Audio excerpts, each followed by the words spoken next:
you're elected president, will you stop like religious persecution or persecution because of beliefs elsewhere in the world, like Pastor Saeed, who was in Iran, or the Christians who are trying to flee Iraq and Syria, or the Yemens in Somalia? Would you tell those countries to stop it, or will and offer those people who are persecuted because of their beliefs chance here in America? So thank you very much for that question. What's your name? Sam. Sam, thank you, Sam.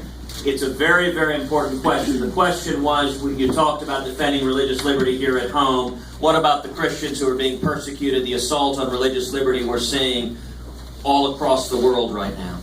And in particular, you referenced, we just saw, and every one of us is celebrating, the return of 5 Americans from Iran. Thank God they're coming home.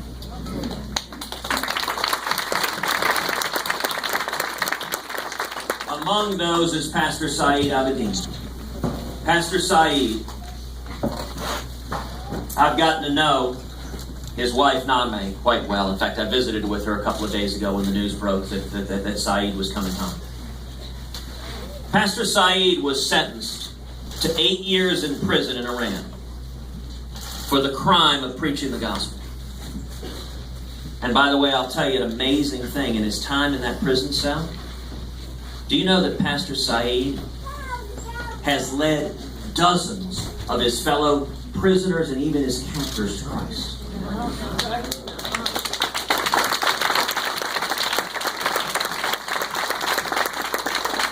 Now, millions of believers were lifting up Pastor Saeed in prayer. We are thrilled that he's coming back. I will say the deal that President Obama cut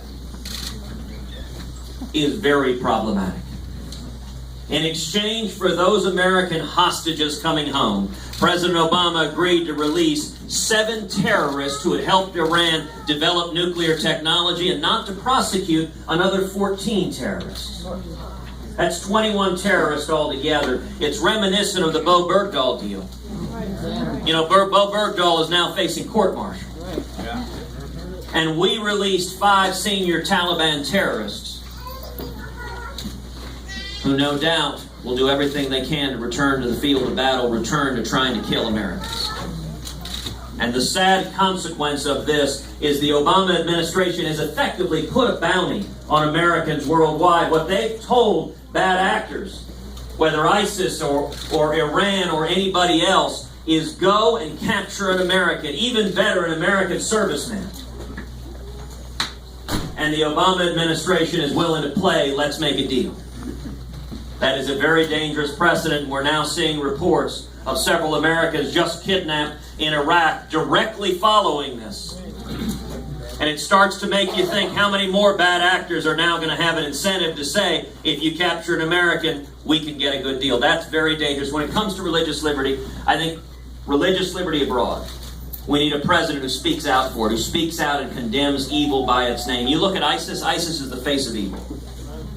They are crucifying Christians.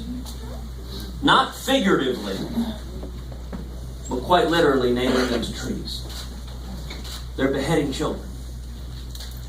They are lighting people on fire. It's one of the reasons why, as Commander-in-Chief, I will utterly destroy ISIS, which will be one of the most important things we can do for religious liberty, is ending the tyrants that are murdering people because of their faith. Now, what we also need to be working to do with the Christians in the Middle East who are being persecuted is speaking out for them and also working to create a safe zone. For example, on the plains of Nineveh, controlled largely by the Kurds, there's an opportunity to create a safe zone for persecuted Christians to flee to be free from the depredations of ISIS. And I think we ought to be working with the Kurds, working with allies on the ground to protect Christians who right now are facing genocide. And it is amazing. President Obama seems constitutionally incapable of uttering sentences like that. You notice the only time the president gets excited, gets passionate, is when he is defending radical Islamic terrorism. Just once I'd like to see the president get equally upset about some terrorist murdering Americans. And for 7 years we've had a commander-in-chief that doesn't defend this nation. I think it's why people are waking up. They're ready to say, let's get our heads out of the sand and let's keep America safe. That's what I'll do as president.